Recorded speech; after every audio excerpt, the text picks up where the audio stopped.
Hello viewers, টিচারাইজ English tutorial থেকে সবাইকে শুভেচ্ছা এবং স্বাগতম। আজকে আমি একটি অত্যন্ত গুরুত্বপূর্ণ ভিডিও নিয়ে হাজির হয়েছি, আর সেটি হলো 2025 সালে যারা এসএসসি পরীক্ষায় অংশগ্রহণ করতে যাচ্ছ তাদের জন্য আমি ইংলিশ ফার্স্ট পেপারে একটা সুপার ডাফার সাজেশন নিয়ে এসেছি। আর আমার একান্তই বিশ্বাস তোমরা যদি এই সাজেশনটি ফলো করো তোমরা ইংরেজিতে অবশ্যই কমন পাবে। আর যারা পাস করতে চাও তারা খুব সহজে পাস করবে, আর যারা ইংরেজিতে এ প্লাস পেতে চাও তারাও কিন্তু ইংরেজিতে এ প্লাস পাবে। সাজেশনের জন্য প্রথম থেকে শেষ পর্যন্ত অবশ্যই ভিডিওটা ভালো করে দেখতে হবে সাজেশনটি বোঝার জন্য। আর তোমরা অবশ্যই জানো আমি কিন্তু সাজেশন তৈরি করে 9টি বোর্ডের জন্য আলাদা আলাদা করে সাজেশন কিন্তু তৈরি করি। সুতরাং 9টি বোর্ডের যারা পরীক্ষার্থী আছো তারা সকলেই এই সাজেশনটি ফলো করলে অবশ্যই ভালো রেজাল্ট করতে পাবে বলে প্রত্যাশা রাখছি।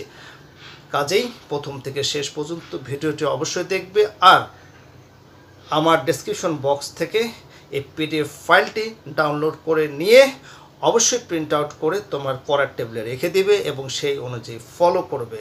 তাহলে বেশি দেরি না করে আমি শুরু করছি।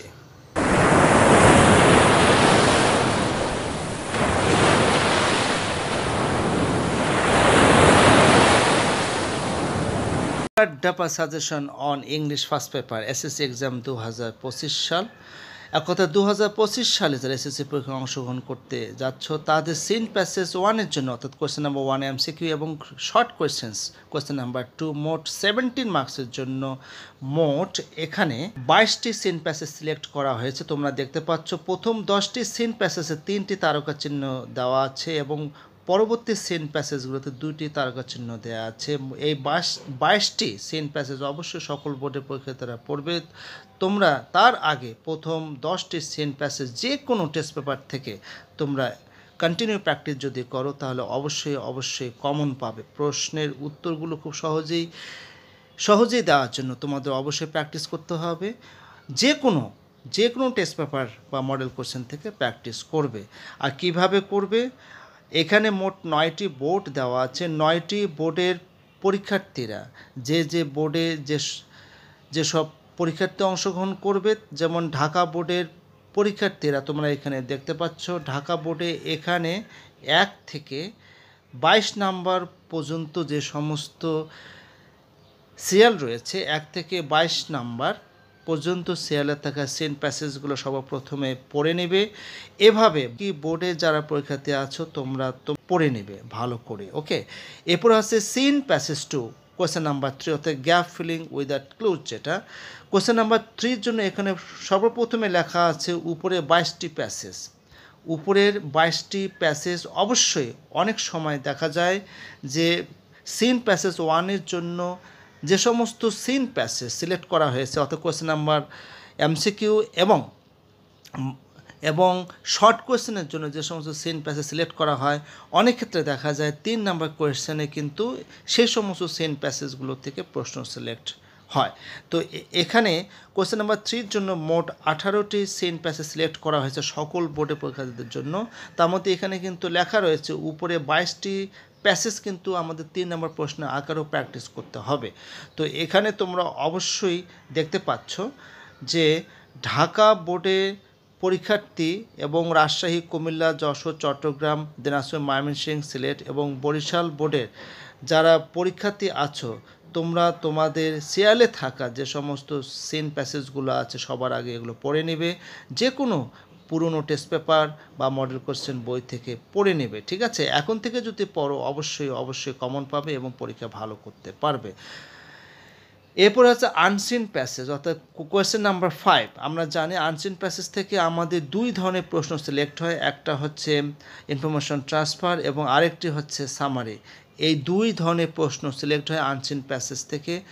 এখানে মোট সকল বোর্ডের পরীক্ষার্থীদের জন্য মোট 25টি আনসিন প্যাসেজ সিলেক্ট করা হয়েছে। আমরা প্রথমে দেখতে পাচ্ছি রয়েছে Neil Armstrong, Yuri Gagarin, Abul Kashem Fazlul Haque, Rabindranath Tagore, Abraham Lincoln, Altaf Mahmud, Charles Babbage, Albert Einstein, Stephen Hawking, the Eiffel Tower, Subhas Chandra Bose, John Milton, doctor Mohammad Shahidullah, Titanic, Hakaluki Haor, Kazi Nazrul Islam, captain Mohiuddin Jahangir, William Watson, Jibanananda Das, doctor Mohammad Qudrat Khuda, Alexander Volta, the Nobel Prize, Humayun Ahmed, Jasimuddin, Munshi Abdur Rob. মোট এখানে 25টি unseen passage select করা হয়েছে information transfer এবং summary প্রশ্নের জন্য। তোমরা অবশ্যই এই 25টি আনসিন প্যাসেজ যে কোনো মডেল কোশ্চেন বই অথবা পুরনো যে কোনো টেস্ট পেপার থেকে তোমরা প্র্যাকটিস করতে পারো। আর এখানে কিন্তু 9টি বোর্ডের জন্য এখানে 1 থেকে 25 পর্যন্ত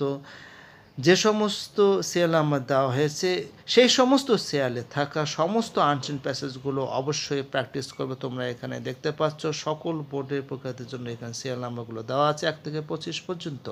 এরপরে আছে কোয়েশ্চেন নাম্বার 6। কোয়েশ্চেন নাম্বার 6 হচ্ছে ম্যাচিং সেন্টেন্সেস। এখানে অবশ্যই ম্যাচিং মানে হচ্ছে তোমাদের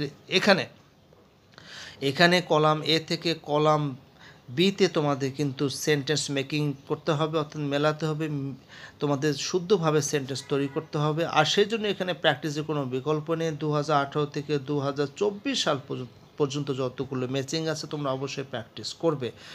এরপরে আছে কোয়েশ্চেন নাম্বার 7। এটা হচ্ছে রিঅ্যারেঞ্জিং সেন্টেন্সেস। এখানে একটা কথা বলে রাখি, কোয়েশ্চেন নাম্বার 7-এর সাথে কোয়েশ্চেন নাম্বার 9 অর্থাৎ রাইটিং পার্টে কোয়েশ্চেন নাম্বার 9 কমপ্লিটিং স্টোরির সাথে একটা গভীর মিল রয়েছে। তোমরা যদি কোয়েশ্চেন নাম্বার 7 প্র্যাকটিস করো তাহলে কোয়েশ্চেন নাম্বার 9 অটোমেটিক্যালি হয়ে যায়। কোয়েশ্চেন নাম্বার 9 যদি প্র্যাকটিস করো কোয়েশ্চেন নাম্বার 7ও কিন্তু অটোমেটিক্যালি প্র্যাকটিস হয়ে যায়। তাহলে অবশ্যই তোমরা বুঝতে পারছো কোয়েশ্চেন নাম্বার 7-এর জন্য 2018 থেকে 2024 সাল পর্যন্ত যতগুলো রিঅ্যারেঞ্জিং সেন্টেন্স আছে অবশ্যই প্র্যাকটিস করতে হবে। তার মধ্যে যেগুলো সবচেয়ে বেশি ইম্পর্টেন্ট সেগুলো তোমাদের আমি এখানে দিয়ে দিয়েছি। যেমন এখানে প্রথমটা রয়েছে William Somerset Maugham, the old sell of the dog and the crow and the bunny page of maid and clays and the lion, থয়মুর জান ক্রেটস, Mandela Kazi Wajed Ali, doctor Alexander Fleming and penicillin নুরবান, the donkey and his driver, Joseph and the dog, Napoleon and an English boy, Shamim and his property, a rich man and a farmer, a bear and two friends, a Baki king and a physician, Belal and his property, Alexander Fleming and Penicillin, Jivanand Das।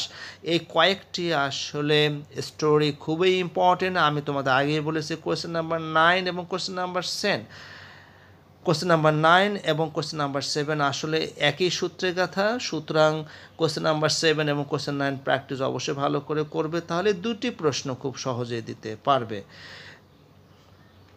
এরপরে part B অর্থাৎ writing টেস্টের জন্য 50 marks. তোমরা অবশ্যই জানো English first পেপারে writing part হচ্ছে 50 marks এবং বাকি হচ্ছে পার্ট এ হচ্ছে 50 মার্কস। ওকে, কোয়েশ্চেন নাম্বার 8-এ থাকবে হচ্ছে প্যারাগ্রাফ রাইটিং। তোমরা এখানে দেখতে পাচ্ছ আমি এখানে প্যারাগ্রাফ মোড সিলেক্ট করেছি হচ্ছে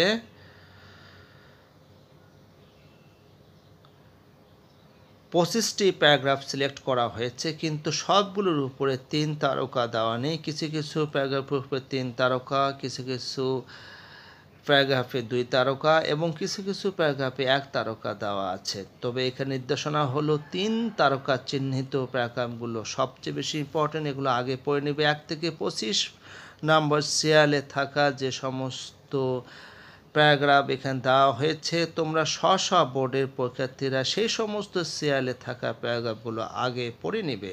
যেমন এখানে ঢাকা বোর্ডে এখানে দেওয়া আছে 1 2 3 4 5 6 7 8 9 10 11 and 18 সিরিয়ালে থাকা প্যারাগ্রাফগুলো আগে পড়ে নেবে। তারপর এখানে রাজশাহী, কুমিল্লা, যশোর, চট্টগ্রাম, দিনাজপুর, ময়মনসিংহ, সিলেট এবং বরিশাল বোর্ডে যে সমস্ত সিরিয়ালে থাকা প্যারাগ্রাফগুলো আছে অবশ্যই পড়ে নিতে ভুলবে না। এরপরে কমপ্লিটিং স্টোরি, যেটা কোয়েশ্চেন নাম্বার 9 সম্পর্কে আমি আগেই বলেছি। কোয়েশ্চেন নাম্বার 7 এবং কোয়েশ্চেন নাম্বার 9 দুটি আসলে একই সূত্রে গাথা। এখন এখানে মোট 2 রকম স্টোরি আছে, একটা হচ্ছে ট্র্যাডিশনাল স্টোরি আর একটা হচ্ছে ক্রিয়েটিভ স্টোরি। তো এখানে ট্র্যাডিশনাল স্টোরি সকল বোর্ডের পরীক্ষার্থীদের জন্য আমি 19টি ট্র্যাডিশনাল স্টোরি সিলেক্ট করেছি। আর ক্রিয়েটিভ স্টোরি, আসলে ক্রিয়েটিভ স্টোরির কথা কী ভাববো, এ কারণে কী বা বলবো, কারণ ক্রিয়েটিভ স্টোরি এমন একটা স্টোরি যেখানে কমন পাওয়ার সম্ভাবনা খুবই কম। ক্রিয়েটিভ স্টোরি পরীক্ষা হলে বসেই তোমাদেরকে ক্রিয়েটিভ আকারে লিখতে হবে, অর্থাৎ তোমাদেরকে ভাবতে হবে তোমরা হয় নজরুল, নাহলে রবি ঠাকুর, নাহলে উইলিয়াম ওয়াটসন, নাহলে উইলিয়াম শেক্সপিয়ার ভেবে তোমরা স্টোরি লেখা শেষ করবে। স্টোরি লেখা শেষ করার পরে স্টোরির নামকরণ করবে। এই হচ্ছে ক্রিয়েটিভ স্টোরি। তবে যদি ট্র্যাডিশনাল স্টোরি আসে পরীক্ষাতে তোমাদের জন্য ভালো, কারণ এখানে ট্র্যাডিশনাল স্টোরি কিন্তু পরীক্ষায় কমন আসে। আর এখানে মোট তোমাদের সকল 9টি বোর্ডের জন্য আমি 19টি ট্র্যাডিশনাল স্টোরি সিলেক্ট করেছি। আর ক্রিয়েটিভ স্টোরি আসলে সিলেক্ট করা বা না করা একই কথা, কারণ এগুলো কমন আসে না। এখানে 18টি সিলেক্ট করা হয়েছে জাস্ট ফর প্র্যাকটিস।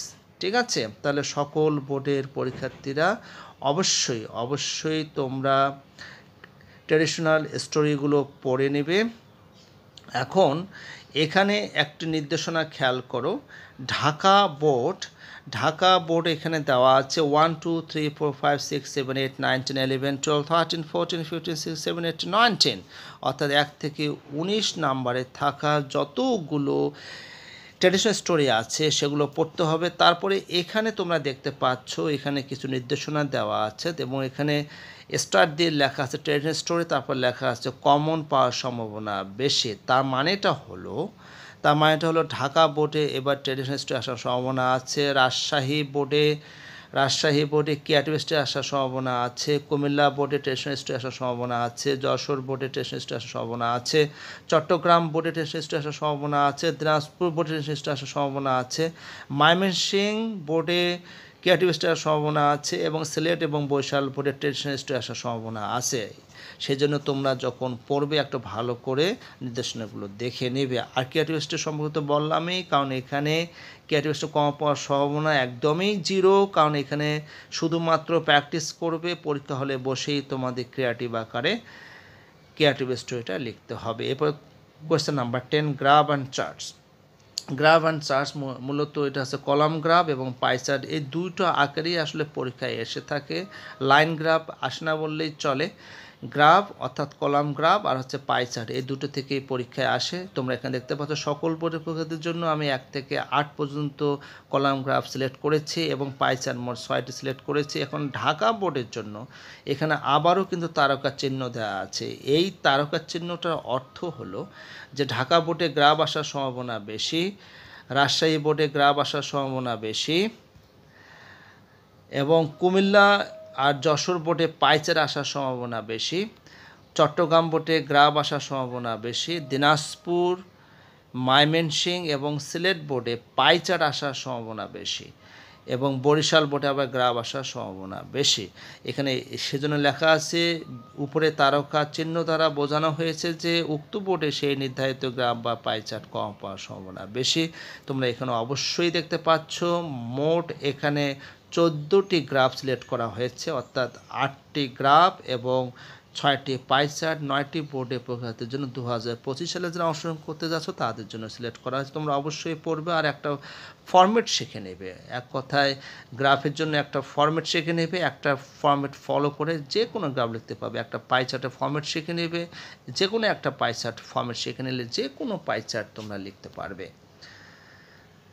এরপর হচ্ছে ইনফর্মাল লেটার বা ইমেল, কোয়েশ্চেন নাম্বার 11। তোমরা এখানে দেখতে পাচ্ছ ইমেল অবলিক লেটার দিয়েছে, কারণ তোমরা যদি লেটার পড়ো ইমেল হয়ে যাবে, ইমেল পড়লে লেটার হয়ে যাবে। যখন লেটার লিখবে লেটারের ফরম্যাট প্রয়োগ করবে, যখন ইমেল লিখবে ইমেলের ফরম্যাট প্রয়োগ করবে। এখানে তোমরা দেখতে পাচ্ছ 1 2 3 4 করে মোট 31টি ইমেল বা লেটার সিলেক্ট করা হয়েছে, কিন্তু সবগুলোর উপরে 3 তারকা চিহ্ন দেওয়া নেই।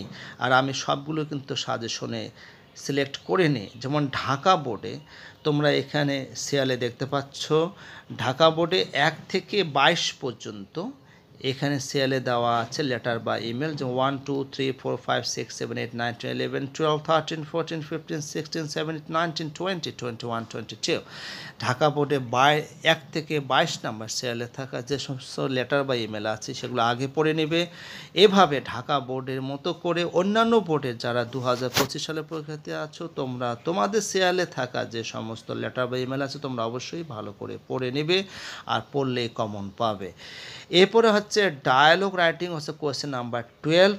কোয়েশ্চেন নাম্বার 12 হচ্ছে ডায়ালগ রাইটিং এবং এখানে 9টি বোর্ডের জন্য আমি যে কয়েকটি ডায়ালগ সিলেক্ট করেছি তোমাদের দেখাচ্ছে মোট 31টি ডায়ালগ সিলেক্ট করলেও তোমাদের কিন্তু মাত্র 1 থেকে 22 পর্যন্ত ডায়ালগগুলো সবচেয়ে বেশি ইম্পর্টেন্ট। তোমরা এখানে দেখতে পাচ্ছ ঢাকা বোর্ডের জন্য সিএলে থাকা যে সমস্ত ডায়ালগগুলো পড়তে বলা হয়েছে সেগুলো সিএল পড়ছে আমি 1-এর পরে 3, অর্থাৎ 1, 3, 4, 5, 7, 8, 9, 10, 11, 12, 13, 14, 15, 16, 17, 19, 20, 21, 22 1 থেকে 22 অর্থাৎ 2 নম্বর ডায়ালগটা অলরেডি ঢাকা বোর্ডে এসে গেছে।